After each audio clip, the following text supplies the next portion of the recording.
Malaysians were baffled recently when Peugeot announced that they were going to be introducing a pickup truck. This pickup truck, the LandTrek. Now, we Malaysians do not usually associate Peugeots with commercial vehicles, but fact of the matter is, Peugeot has been in the commercial vehicle business since the 1930s. We Malaysians though, associate Peugeots with sedans, perhaps even SUVs, but Peugeot knows how to build commercial vehicles. But having said that, this, the LandTrek, is a car that originated from China. But before I tell you any further, a quick word from our sponsor.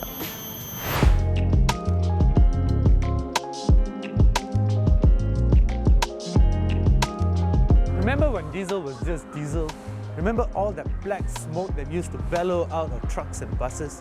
Well, BH Petrol completely changed the game when it became the first company in Malaysia to introduce Euro 5 diesel.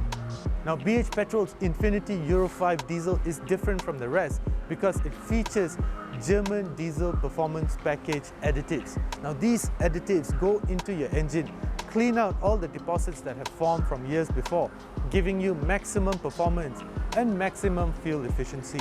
In fact, power loss is rated at less than 2%. That is an amazing feature, guys. That is an amazing figure as well.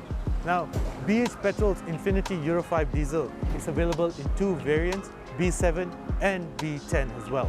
So the next time you port at BH Petrol using Infinity Euro 5 diesel, know that you're making the right choice. Underneath it is actually the Changan Kaisin F70. I'm not sure if I'm pronouncing that right, but hey, Kaisin F70, that's what is underneath it. But styling wise, is definitely 100% Peugeot. You get LED headlights, LED daytime running lights over here. This is pretty much in line with the Peugeot design language. This is actually the lion's claw that has come to define Peugeot design language. All this while, you get this massive vertical grille. It's actually a good looking car, there's no doubt about it. There's some things that are quite simplistic though, like the fact that you only get two sensors up front and two more at the back.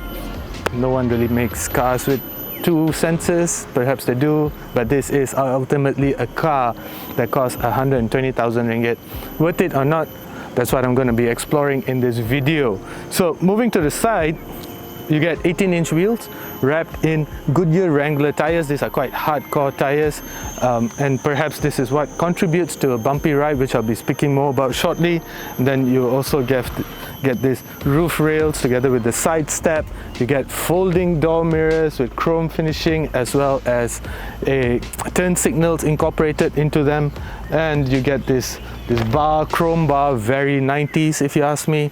And then over here, again, keep in mind that this is a car that costs a pickup truck that costs over 120,000 ringgit. You do not get an easy lift tailgate. This is actually quite heavy. And if you're wondering why there's no bed liner here though, there's good news. All Peugeot LandTreks will come with a bed liner. The bed liner was not ready by the time we actually shot this video. So there's a bed liner that's going to be coming up soon. It's actually quite heavy. And again, at the back here, you get 4 reverse sensors. That's a great thing. Just a bit of LEDs here, and everything else uses bulb.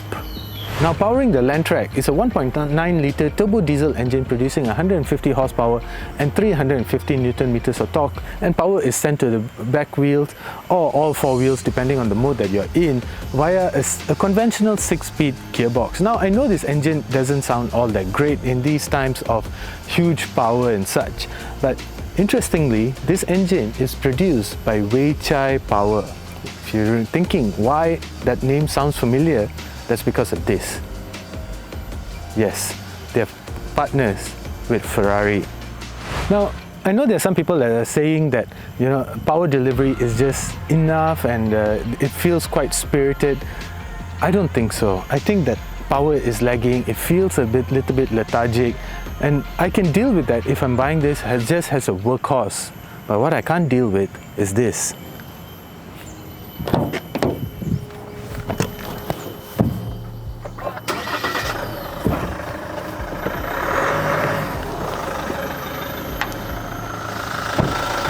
There's no refinement.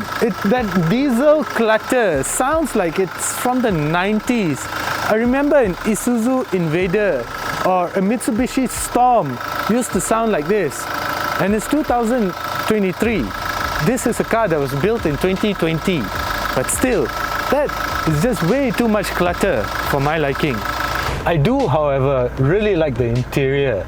There's no doubt about it. It feels like a very nice place to be, and it has that French quirkiness, which I find quite surprising because this is the exact same interior that you'll find in the Changan, which basically what the LandTrek is based on. I find these full leather seats to be really comfortable. I really like them. Everything feels high quality, and check out these piano keys. Now this is straight off a Peugeot, and you get a 10-inch screen over there, complete with Apple CarPlay, wired. Of course, there's no wireless Apple CarPlay here. You do get 2 USB ports, and you get a part analog and part digital speedometer over here. So you don't get Peugeot's iCockpit, which is actually not a big deal because this is eventually a workhorse, and I really like the interior.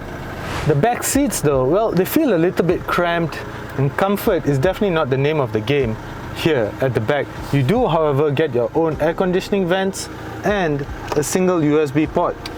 But in terms of everything else, yeah, even the front visibility is blocked by this massive headrest here.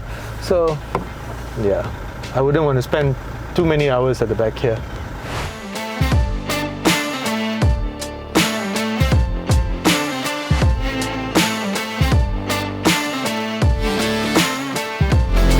Now, refinement and pickup trucks, well, usually don't go hand in hand. But in the past couple of years, pickup trucks have increasingly got refined.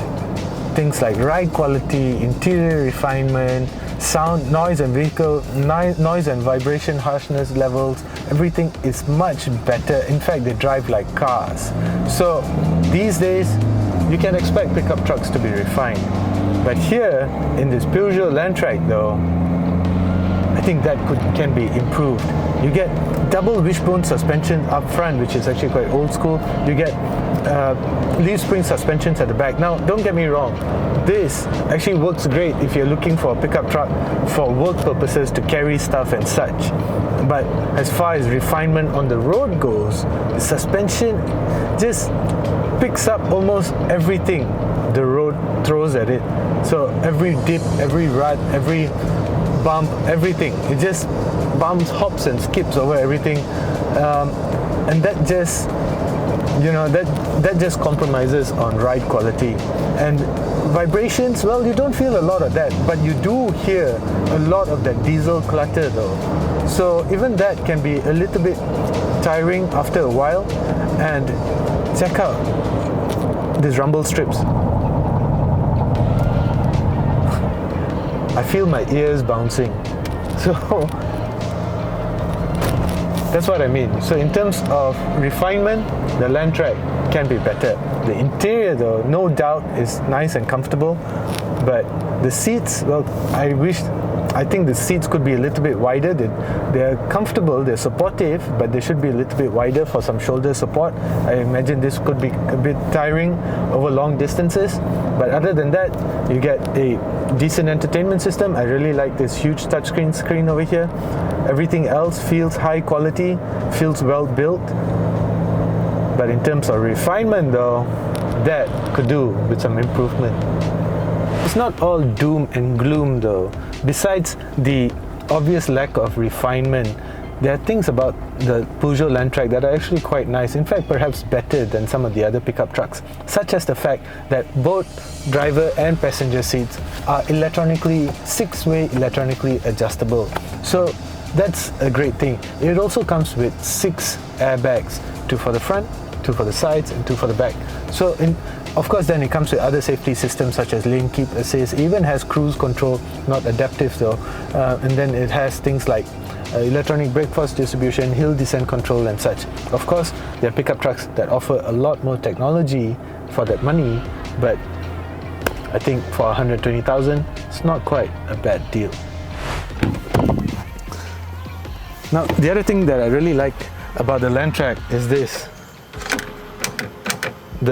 A cup holder on the driver's side. So, big question.